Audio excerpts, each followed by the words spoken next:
여러분 한 주간도 잘 지내셨습니까? 2020년 8월 마지막 주일 푸른 청소년부 예배를 하나님께 올려드리도록 하겠습니다.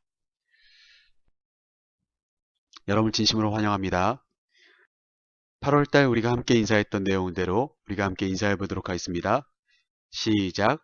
창조하신 모습으로 회복합시다.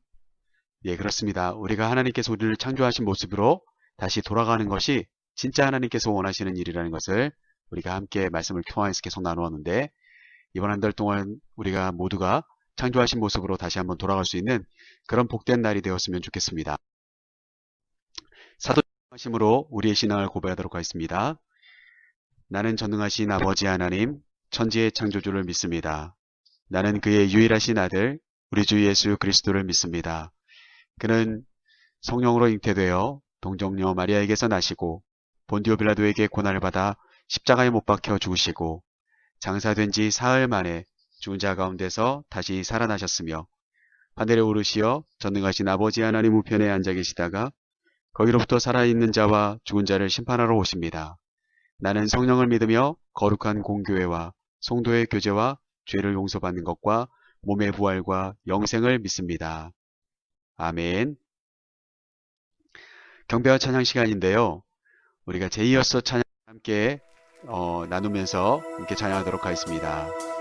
나보다 나를 잘 아시는 주님, 내가 주를 떠나 어디로 가겠나이까. 나 어딜 가든지 주의 손이 나를 인도하시며 주의 오른손이 나를 붙드시리다. 나를 창세전부터 계획하시고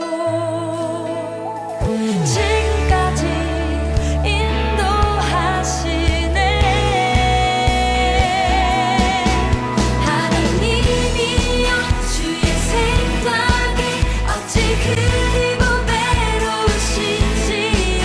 나의 생각보다 나의 뜻보다 더 크고 놀라우신 주님. 하나님이여 나를 살피사 나의 마음을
아멘.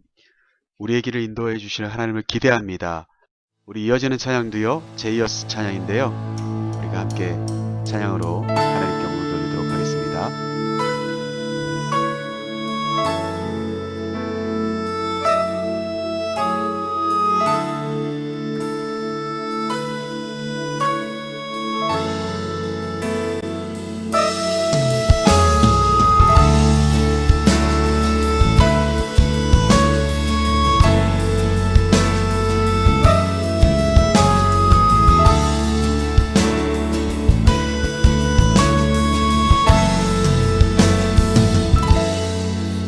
시작됐네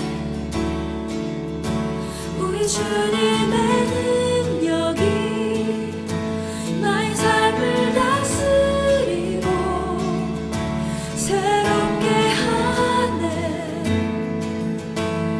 자유하네 죄와 사망으로부터 나의 삶은 변하구나 충만하네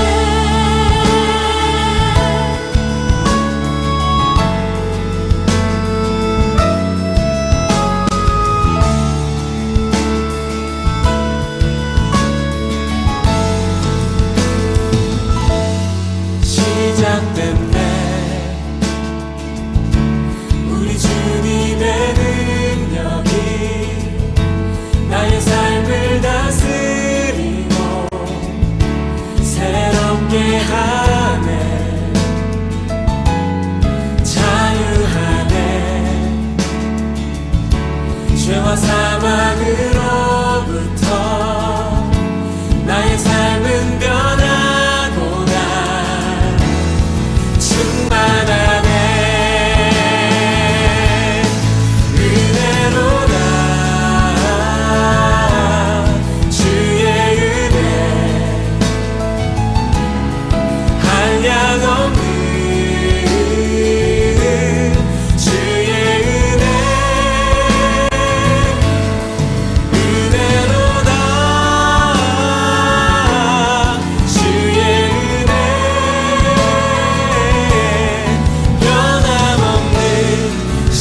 아멘. 하나님의 은혜가 충만한 저와 여러분의 시작과 끝이 되기를 간절히 소망해 봅니다. 이 시간엔 봉헌 시간인데요. 각자 가정에서 여러분들이 드리려고 하는 예물을 잘 모아두셨다가 주일날 교회에 함께 오실 수 있을 때 오셔서 함께 예물 드리실 수 있었으면 좋겠습니다. 어떤 한 젊은이가 대학을 졸업할 때쯤 그 젊은이는 오랫동안 특별한 스포츠카를 너무나 갖고 싶어 했습니다. 그의 아버지는 부자였고 그 젊은이는 졸업 선물로 스포츠카를 사달라고 부탁했습니다. 졸업식 날이 다가오면서 아버지께서 스포츠카를 사주겠다는 허락을 기다리고 있었습니다. 마침내 졸업식 날 아침, 아버지는 아들을 불러서 너를 얼마나 자랑스럽게 여기는지 말해주었습니다. 그리고 예쁘게 포장된 선물 박스를 건네주었습니다. 호기심을 갖고 열어보니 거기에는 예쁜 가죽 성경 하나가 들어있었습니다. 아들은 화가 나서 언성을 높이며 아버지는 돈이 많으면서 나한테 고작 성경을 주는 거예요? 아들은 성경을 펼쳐보지도 않은 채 그대로 두고 집을 나갔습니다. 많은 시간이 흐른 후 아들은 비즈니스로 성공하여 멋있는 집과 아름다운 가족을 갖게 되었습니다. 그러던 어느 날 갑자기 아버지가 생각났습니다. 졸업식 날 이후로 아버지를 한 번도 찾아가지 않았던 그가 아버지를 찾아야겠다고 생각했을 때 아버지가 돌아가셨다는, 그리고 유산을 모두 아들에게 남겼다는 전화를 받게 되었습니다. 아버지 집에 도착했을 때 갑작스런 슬픔이 밀려왔습니다. 아버지의 중요한 유품들을 보고 있을 때 그중 몇 년 전 자신이 두고 나왔던 깨끗한 가죽 성경책을 보게 되었습니다. 아버지가 그토록 내게 주고 싶어 하셨던 성경책을 열어보았을 때 그는 그만 눈물을 흘리고 말았습니다. 성경 구석구석에는 그가 그토록 원하던 자동차보다 더 큰 보화들이 담겨 있었기 때문입니다. 그리고 그는 자동차 열쇠와 자동차 딜러의 이름이 적혀진 흰 봉투를 발견하게 되었습니다. 거기에는 졸업식 날짜와 함께 모두 지불되었습니다 라고 적혀 있었습니다. 예수님은 하나님의 말씀입니다. 그는 당신과 나를 위해 자신의 육체로 모든 대가를 지불했습니다. 당신이 찾는 모든 키들은 성경 안에 있습니다. 당신은 무엇이 필요합니까? 당신은 당신이 필요로 하는 열쇠를 성경 안에서 찾고 있습니까? 하나님께서 당신이 키를 찾을 수 있도록 성경을 주셨습니다.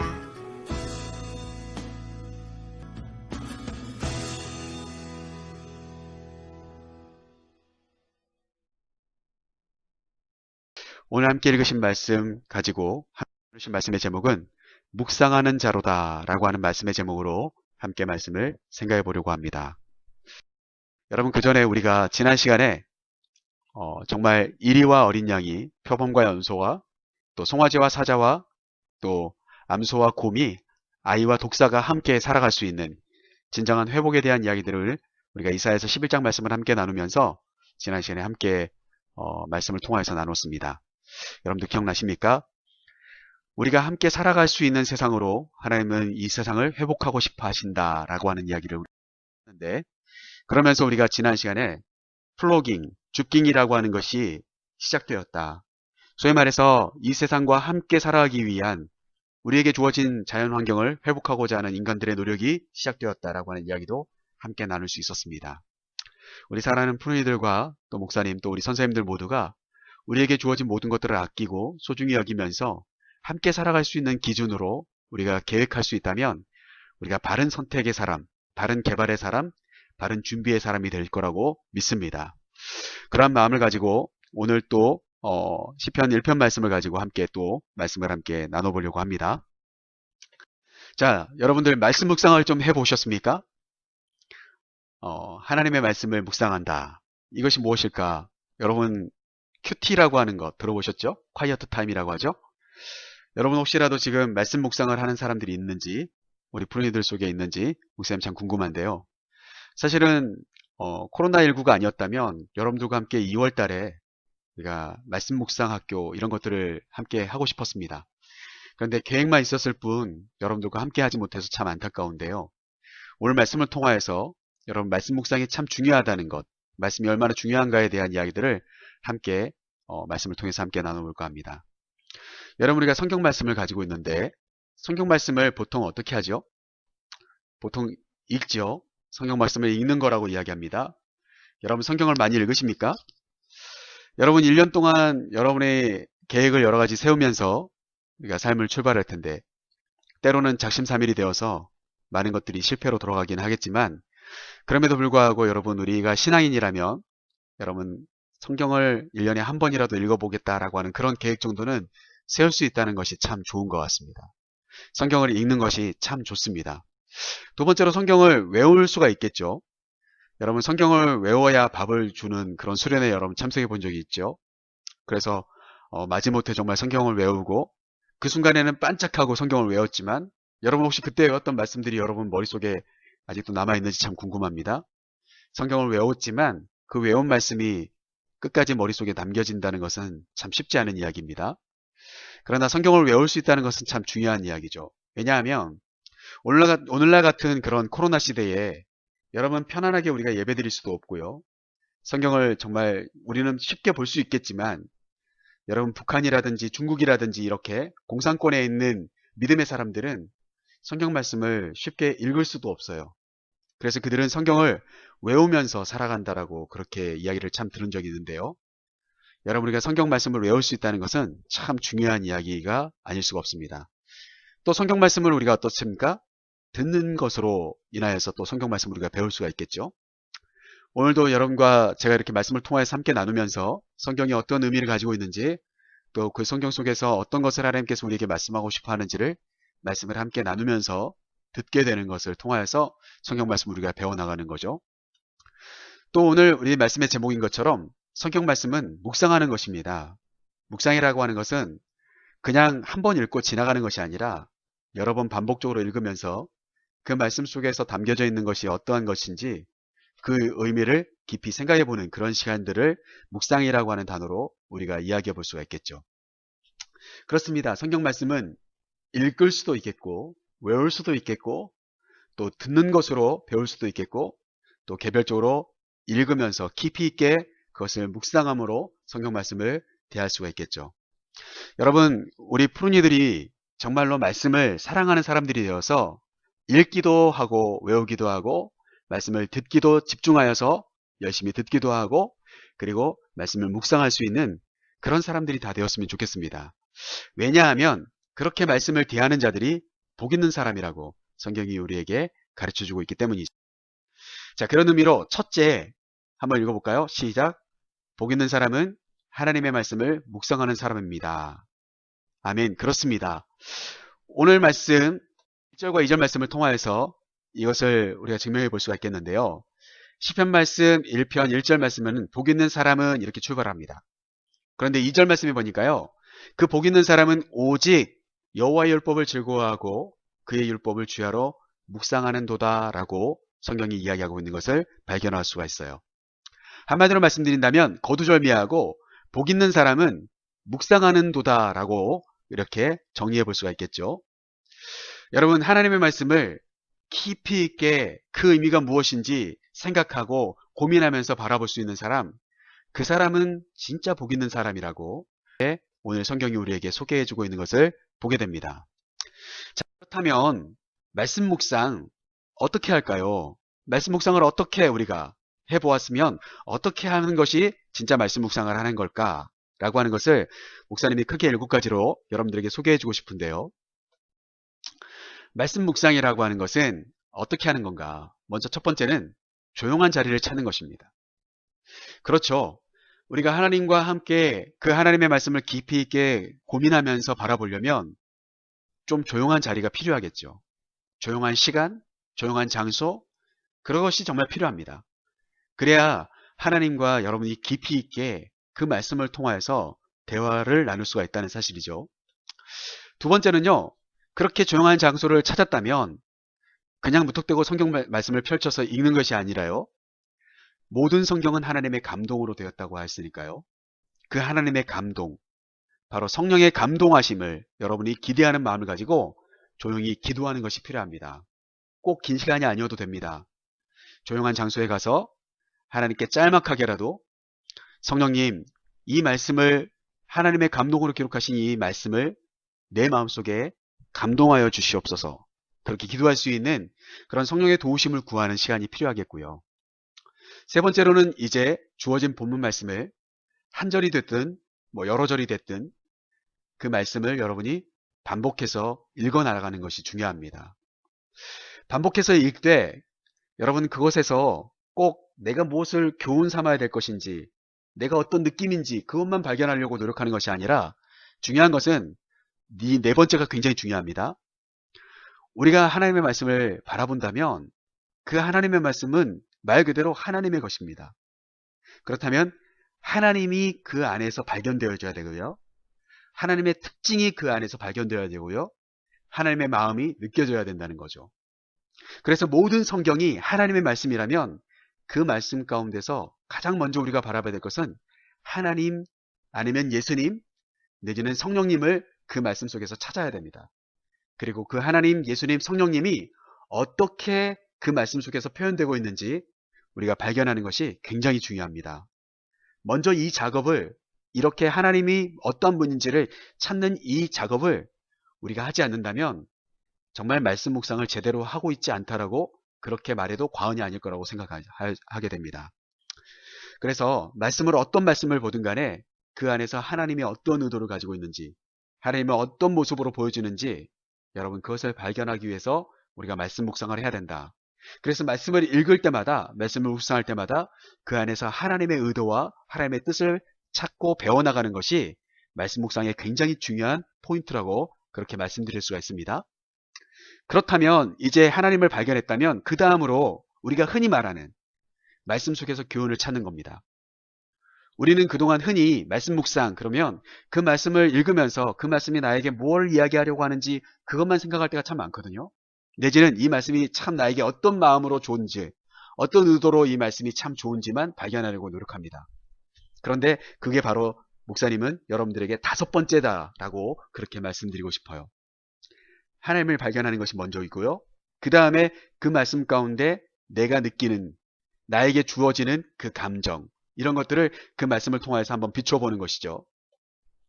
그리고 나면 이제 그 묵상한 내용, 그 모든 말씀 속에서의 교훈들을 잘 메모할 필요가 있습니다. 그리고 그 메모한 내용을 가지고 마지막으로 묵상하는 기도, 또 결단하는 기도를 하는 것이 중요합니다. 그래서 묵상과 결단의 기도가 필요한 거죠. 그래서 그 말씀에, 그 묵상했던 내용을 가지고 내가 어떠한 삶을 살아가겠습니다 라고 하는 것을 결단하는 기도를 하는 것이 굉장히 마음속으로 굉장히 중요하다는 거예요. 마지막으로는 그렇게 묵상했던 내용, 결단했던 내용을 기도했다면 그 말씀들을 하나하나 실천해 나가는, 정말 삶으로 그 말씀이 옮겨지는 것이 묵상의 가장 중요한 실행이라고 그렇게 말할 수가 있겠습니다. 다시 한번 정리해 볼까요? 말씀 묵상은 하나님의 말씀을 대하는 시간이기 때문에 조용한 자리와 조용한 시간을 여러분 찾는 것이 중요합니다. 그리고 하나님의 감동으로 된 성경이기 때문에 성령의 도우심을 구하는 우리가 되어야 합니다. 그리고 말씀을 한 번만 읽는 게 아니라 적어도 2~3번 그 말씀을 읽으면서 그 말씀에 깊이 있게 들어가려고 노력하는 것이 중요합니다. 그리고 중요한 것은 하나님의 말씀이기 때문에 그 안에서 하나님을 발견해 나가는 것이 중요합니다. 그리고 그 말씀 가운데 내가 어떠한 교훈을 찾아낼 수 있는지를 여러분 생각하시고요. 그렇게 그 모든 것들을 여러분이 메모하고 기록할 수 있었다면 묵상과 결단의 기도를 하면서 마음속으로 다시 한번 그 말씀을 실천하려고 다짐하는 시간들이 필요하겠고요. 그리고 마지막으로는 그 말씀을 우리의 삶 가운데 적용하고 실천하는 것이 말씀 묵상이다. 그렇게 이야기할 수가 있겠습니다. 여러분, 그 말씀으로 더욱더 들어가서요. 오늘 말씀에서 소개하고 있는 복 있는 사람의 특징이 있는데 그것을 바로 이렇게 설명할 수 있습니다. 둘째, 한번 읽어보겠습니다. 시작. 복 있는 사람은 자리를 구별하는 사람입니다. 아멘. 그렇습니다. 복 있는 사람에 대한 이야기를 하고 있는 1절 말씀을 다시 한번 살펴보면 복 있는 사람은 악인들의 꾀, 죄인들의 길, 오만한 자들의 자리, 이 모든 것들을 보시면요, 이것은 어떠한 장소와 어떠한 공간을 이야기하고 있죠. 악인들의 꾀를 부리고 있는 시간, 그 꾀 안으로, 또 죄인들의 서 있는 그 길이라고 하는 장소, 오만한 자들의 자리라고 하는 그 자리. 그런데 복 있는 사람들이 이 파란색 글씨를 따라가 보면은요, 결코 그것을 따르지 않고 그들과 함께 서 있지 않고 그들과 함께 앉아 있지 않는다라고 그렇게 1절 말씀은 우리에게 소개해 주고 있습니다. 결국 이 말씀을 이렇게 정리할 수가 있죠. 복 있는 사람은 그들과 함께 있지 않는 것입니다. 악인들, 죄인들, 오만한 자들, 그들과 함께 있지 않고요. 그들과 함께 하려고 하지 않는 것입니다. 결국 복 있는 사람은 악인이나 죄인 그리고 오만한 자들과는 전혀 다른 행동의 사람이라고 오늘 성경이 우리에게 소개해 주고 있는 것이죠. 여러분, 바로 묵상이라고 하는 것은 바로 이런 식으로 그들의 특징을 하나하나 정리해 나가는 것을 통하여서 우리가 하나의 결과를 도출해내는 것이죠. 이어지는 말씀을 통하여서도 보면은요, 그는 이라고 하는 표현이 뭘까요? 바로 복 있는 사람을 가리키는데, 그 복 있는 사람은 시냇가에 심겨져 있는 나무와 같다라고 설명하는 것을 찾아볼 수가 있습니다. 그렇습니다. 복 있는 사람은 시냇가라고 하는 장소에 심겨져 있는 나무와 같다. 그렇게 된 그들은 어떻습니까? 파란 글씨를 따라가 보면 복 있는 사람은 열매를 맺고요. 복 있는 사람은 잎사귀가 마르지 않고요. 복 있는 사람은 다 형통하게 된다고 성경이 우리에게 가르치고 있네요. 그런데 여기서 한 가지 우리가 생각해 볼 수 있는 것은요, 이 빨간 글씨인데 시냇가라고 하는 하나의 고정된 장소가 있다는 거예요. 그리고 그 시냇가가 주는, 소위 말해서 시냇물이 흐르면서 주는 그 수분과 양분이라고 하는 공급받는 장소라고 하는 곳에 그 복 있는 사람이 머무르게 된다는 거죠. 결국 복 있는 사람은 1절에서 말했던 악인들, 죄인들, 오만한 자들과는 다른 장소의 사람이라는 것을 이 말씀을 통해서 우리가 깨닫게 되는 것 같습니다. 바라에는 우리 푸른이들 모두가 시냇가, 소위 말하는 말씀가에 말씀을 가까이 대하는 자들이 되어서 그 말씀이라고 하는 곳에 여러분이 정말 말씀 곁에 여러분들이 있는 자들이 되어서 그 말씀이 주는 여러 가지 좋은 양분들을 공급받고 그 말씀 속에서 여러 가지 것들을 얻어내면서 여러분의 삶의 장소 자체가 말씀의 옆이 되기를 원하고 믿음의 자리 옆이가 되기를 원하고 교회가 바로 여러분들의 삶의 공간이 될 수 있기를 주님의 이름으로 간절히 축복합니다. 그렇다면 반대로 오늘 말씀을 통하여서 우리가 한 부류를 정리할 필요가 있는데 바로 말씀이 없는 사람들의 특징이에요. 성경을 통하여서 오늘 본문을 통하여서 말씀이 없는 사람, 반대로 어떻습니까? 이 말씀이 있는 사람은 말씀을 묵상하는 자죠. 그러면 그 말씀을 묵상한 사람들은 복 있는 사람이네요. 반대로 복 있는 사람이 아닌 사람들을 우리는 이렇게 설명할 수가 있죠. 악인이라고 설명할 수가 있습니다. 과연 그렇다면 그 악인들은 어떤 특징을 가지고 있는가? 말씀이 없는 사람은 악인인데요. 결국 여러분, 악인이 어디 멀리 있는 게 아닙니다. 내가 말씀을 가까이 대하지 않고 말씀을 모르고요, 말씀대로 살아가지 않으면 우리는 악인인 거예요. 결국 악인들은요, 자신들의 꾀로 삶을 살아가려고 합니다. 내 경험, 내 판단, 이런 것들로 삶을 꾀하면서 살아가려고 해요. 그게 바로 말씀이 없는 사람들의 특징이라는 거죠. 두 번째로는요, 죄인의 길을 걸어가게 된다는 거예요. 여러분, 죄인이 어디 멀리 있는 게 아니라요, 하나님의 뜻에서 벗어나 있는 사람들이 죄인인 거예요. 죄라는 것은요, 화살을 쏘았을 때 그 화살이 관역에서 벗어난 것이 죄라고 이야기했어요. 결국 죄인은 어떻습니까? 하나님이 원하시는 장소에 있지 않는 자들이 죄인인 거예요. 하나님의 말씀이 그들 안에 머물러 있지 않는 사람들이 죄인인 것입니다. 그러한 길을 걸어가는 자들이 되게 되는 거고요. 세 번째로 보면 오만한 자의 삶을 살아가는 거예요. 여기서 말하는 오만이라고 하는 것은 뭐냐면 교만하고 건방진 것을 이야기합니다. 하나님보다도 자신이 더 높다고 생각하는 거예요. 하나님의 말씀이 없는 사람은요, 자기보다 더 다른 사람들을 낮게 여기면서 자신이 더 높다고 인정하면서 교만하게 건방지게 삶을 살아가는 거예요. 바로 그러한 삶을 살아가는 것이 말씀이 없는 사람들의 특징이고요. 결국 이 사람들은요, 바람이 불면 날아가 버릴 겨와 같다라고 성경이 우리에게 그렇게 이야기해주고 있습니다. 말씀을 살펴보면 4절 말씀에 바로 그렇게 나오는데 1절 말씀에 다 나온 것처럼 꾀를 부리고 죄를 짓는 장소에서 삶을 살아가면서 교만하고 건방진 모습으로 삶을 살아가다 보면 악인의 삶을 살아가게 되는데 그들은 오직 바람이 불면 날아가 버릴 정도의 삶을 살아가게 될 거다. 흔들리는 인생. 그들이 정말 고정된 인생이라고 하지만 정말 묵직하고 단단한 인생을 살아간다고 생각하지만 그들이 부리는 꾀나 그들이 짓고 있는 죄나 그들이 보여주고 있는 그 건방짐과 오만함은 결국 하나님이 불어버리면 날아가 버릴 수밖에 없는 정말 무능하고 연약한 존재, 바로 그게 악인들의 모습이라고 오늘 성경 말씀이 우리에게 소개해주고 있는 것을 발견할 수 있게 된다는 거죠. 사랑하는 우리 푸른이들, 요즘같이 우리가 함께 예배하지 못하고 또 각자의 삶을 바쁘게 살아가고 있습니다. 여러분, 이럴 때일수록 여러분들 마음 중심에, 우리의 마음 중심에 말씀이 있다면 그 말씀이 우리를 든든히 붙잡아 줄 거라고 저는 확신합니다. 바람이 불어도 흔들리지 않는, 정말 시냇가에 견고하게 뿌리를 내리고 있는 그런 복 있는 사람. 그 사람은 어떤 사람이라고요? 주님의 말씀을 묵상하는 사람이고, 그리고 장소가, 자리가 구별된 사람이다. 그래서 악인들과는 다른 삶의 행동을 보여주고 다른 장소의 삶을 살아가는 사람이라고, 그렇게 오늘 말씀을 정리해 볼 수가 있겠죠.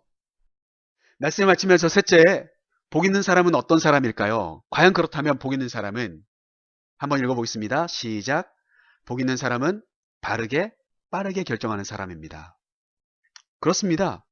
이제 여러분, 오늘 시편 1편 말씀을 저와 함께 나누면서 복 있는 사람이 하나님의 말씀을 묵상하는 사람이라고 이야기했다면 여러분, 바르게 결정해야죠. 우리의 삶이 하나님의 말씀을 의지하면서 삶을 살아가고 있는지를 보십시오.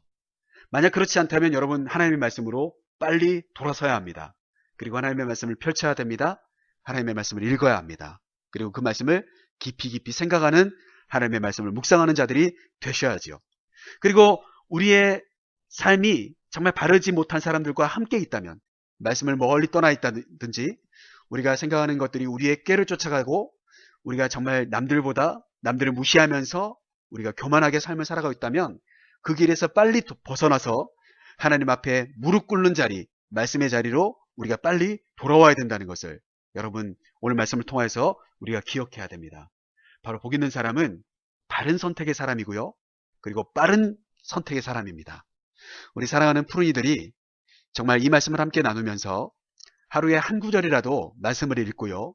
그 말씀이 너무나도 좋다면 여러분이 좋아하는 연예인들 사진들을 붙이는 것처럼 여러분이 말씀을 기록하여서 여러분들 곳곳에 붙여놓고 그 말씀을 보고 그 말씀대로 되게 해달라고 기도하는 마음으로 여러분의 삶을 살아갈 수 있는 진짜 빠르고 바른 선택의 사람들이 될 수 있기를 간절히 축복합니다. 이제 말씀을 한번 마치겠습니다. 오늘 우리가 묵상하는 자다라고 하는 말씀으로 가지고 함께 말씀을 나누었는데요. 묵상하는 사람은 어떤 사람이었나요? 그들은 복 있는 사람이었습니다. 그 복 있는 사람의 특징을 오늘 우리는 시편 1편 1절부터 4절 말씀을 통해서 함께 말씀을 나누었는데요. 첫 번째는 어떤 사람이었습니까? 하나님의 말씀을 묵상하는 사람이었습니다. 하나님의 말씀을 소중히 여기고 그 말씀을 가슴에 새기는 자들이 복 있는 사람이었고요. 두 번째는 어떤 사람이었습니까? 그들의 자리가 악인들과는 다른 사람이었다. 그래서 자리만 다를 뿐만이 아니라 행동 자체도 다른 사람들이었다. 라고 그렇게 오늘 말씀을 함께 나눴습니다. 저와 여러분의 자리는 항상 하나님을 사랑하는 자리, 하나님을 만나는 자리, 하나님의 말씀의 자리이기를 간절히 축복합니다. 그래서 마지막으로 복 있는 사람은 어떤 사람이었습니까? 바르게 빠르게 자신의 어디에 있는지를 바라보고 바른 복을 받을 수 있는 사람의 자리를 선택하고 복을 받을 수 있는 사람의 행동을 선택할 수 있는 바르고 빠른 선택의 사람이라고 그렇게 말씀을 드렸죠. 사랑하는 우리 푸른이들 모두가, 그리고 우리 선생님들과 그리고 목사님이 정말 복 있는 사람, 그래서 비록 우리가 얼굴을 함께 대면하지 못하는 시간들이 길어지지만 그럼에도 불구하고 하나님의 말씀을 바라보고 한 구절이라도 말씀을 읽고 그 말씀을 깊이 묵상하면서 우리의 삶의 행동과 우리의 선택이 바른 사람이 되어서 하나님의 말씀을 묵상하고 그리고 복을 받는, 그래서 모든 것이 형통한 우리 사랑하는 푸르이들이 다 될 수 있기를 주님의 이름으로 축복합니다. 갖도록 하겠습니다. 제가 먼저 읽겠습니다. 복된 삶을 살아가는 복 있는 사람 되려는 여러분을 세상으로 파송합니다. 한 주간의 삶에서 하나님의 말씀을 기억하고 묵상하며 살아갑시다. 아멘. 매일의 삶에서 복된 자리를 바르게 선택하며 살아가겠습니다. 아멘. 주님 가르쳐 주신 기도함으로 우리의 예배를 마치도록 하겠습니다. 하늘에 계신 우리 아버지, 아버지의 이름을 거룩하게 하시며 아버지의 나라가 오게 하시며 아버지의 뜻이 하늘에서와 같이 땅에서도 이루어지게 하소서. 오늘 우리에게 일용할 양식을 주시고 우리가 우리에게 잘못한 사람을 용서하여 준 것 같이 우리 죄를 용서하여 주시고 우리를 시험에 빠지지 않게 하시고 악에서 구하소서. 나라와 권능과 영광이 영원히 아버지의 것입니다. 아멘. 예배를 마쳤고요. 교회 소식 몇 가지를 전해드리겠습니다. 특별히 우리 교회 전체적으로 모든 성도님들의 교회 출입을 지금 자제해달라고 그렇게 요청하고 있는 상태입니다. 우리 푸른이들도 교회에 오고 싶은 마음은 알겠지만 교회에 출입하시는 것을 자제해 주시고요. 혹시라도 교회에 오시게 된다면 미리 사무실로 내지는 목사님께 여러분들 전화를 좀 해주시면 여러 가지로 교회에 출입하는데 불편함이 없도록 도울 수 있을 것 같습니다. 특별히 우리 부산시 전체가 코로나 확산을 막기 위한 사회적 거리두기 2.5단계로 상향 조정되었습니다. 그래서 여러분들 우리 모든 예배들이 앞으로 언제까지 비대면 예배로 진행될지 모르겠습니다. 여러분 그때까지 안전수칙도 잘 지키시고요. 특별히 여러분들의 학교 등교도 미뤄진 학년들이 많이 있죠. 여러분들이 안전하게 이 모든 것들을 잘 준행하면서 그렇게 학교생활 또 가정생활을 이어갈 수 있었으면 좋겠습니다. 여러분의 믿음이 흔들리지 않도록 오늘 말씀을 함께 나눈 것처럼 여러분 매일 기도하는 마음을 가지고 하나님의 말씀을 또 바라보시고 여러분 말씀도 반복해서 들으시기도 하고 또 하나님의 말씀을 묵상하는 그런 삶을 살면서 이 코로나 시대를 잘 이겨나갈 수 있는 우리 모든 푸른이들이 다 되었으면 좋겠습니다. 여러분 한 주간도 승리하시고요. 언제든 저와 여러분이 함께 만날 때까지 주님 안에서 평안하시기를 간절히 소망합니다. 샬롬.